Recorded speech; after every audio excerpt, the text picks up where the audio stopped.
What's up, everybody, and welcome back to another How to Play. Today, I'm going to be talking about Andrew McNeely's 15th place, fourth kind deck. Let's get into it. This video is going to cover the deck list and how fourth kind works, strategies and tactics involving fourth kind, and then a quick recap looking at the deck one last time to bring the whole picture in together. So let's look at the deck.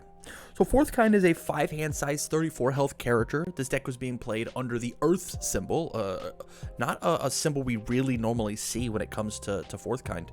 A lot of order decks happen for fourth kind, but he says the fourth card you try to play every turn gives a -4 difficulty and +4 damage. Huge. And then once per game, your turn, if your rival has 6 or more foundations, they commit 4 of them.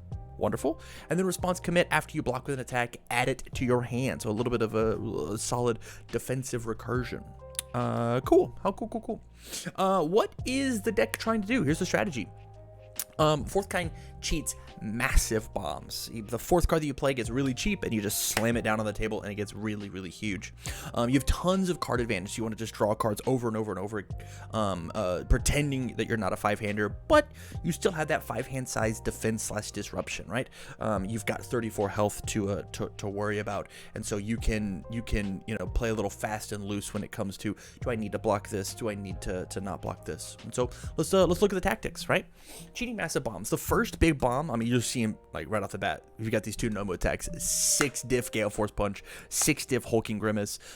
Being able to play these as essentially a 2 difficulty attack as your fourth card feels very unfair. So Hulking Grimace becoming a 2 diff 5 mid for 14 that if it's blocked you redraw. Gale Force Punch saying if I have fewer foundations than you, I'm a 5-hander, I probably will, I get to slam and destroy one of your foundations. Lose 3 health, my next Furious Punch attack gets +5 damage. This says that even if it's not the fourth card that I play, it gets an extra +5. Like, you can imagine, like, playing your Gale Force Punch as your first move. Foundation, Hulking Grimace. This is now a 5 mid for 19. That is an entire 7-hand size character's life if they can't block this 5-speed move. And then lastly, just Hardened Uppercut. It's just destroyed 2 face downs for +4. So you get +4 from Uppercut, you get +4 from fourth kind. Insane. Absolutely massive. Card advantage, tons and tons of card advantage. We've got Back Alley Haymaker, Rapid Punches, Muscle Brawl, a Muscle Mauler that all say the words draw 1 card. Back Alley, you do that instead of building. Rapid Punches is on hit, and Muscle Mauler says destroy a face down foundation, draw a card, add a card from your momentum to your hand. So if you've hit with something before, not only is it draw a random card, but it's also redraw an attack.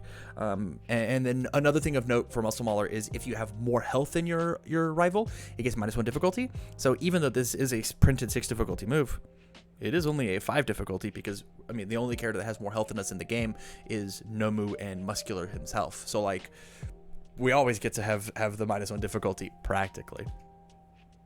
Onto some defense and disruption. We've got things like Terrifying Injury, Learning the Standards, and You're So Obvious.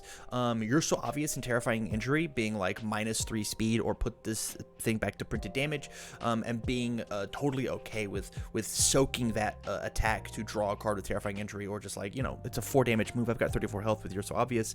And then the disruption comes into play of like Learning the Standards, of being like, after I take my move, I'm gonna use that bottom response, and you have to play a non-attack card, and you're probably not fourth kind, so playing non-attack cards in the middle of your attack string does not feel fantastic. So from here, let's take in and look back at the deck list, as well as a couple ideas in the sideboard. A couple things of note when it comes to this is one with Nature has been banned at time of this recording, so that card we don't have to talk about. But it's interesting that he only played 2 of it in 1 snack time. I think that's really interesting. That shows you that those numbers are lower because we're a 5-hand size character. We gotta have cards in our hand in order to use those moves. But 4 Pull No Punches to clear a card, get momentum, feels really cool with things like Merciless Rush, Hardened Uppercut, and Back Alley Haymaker all having EX.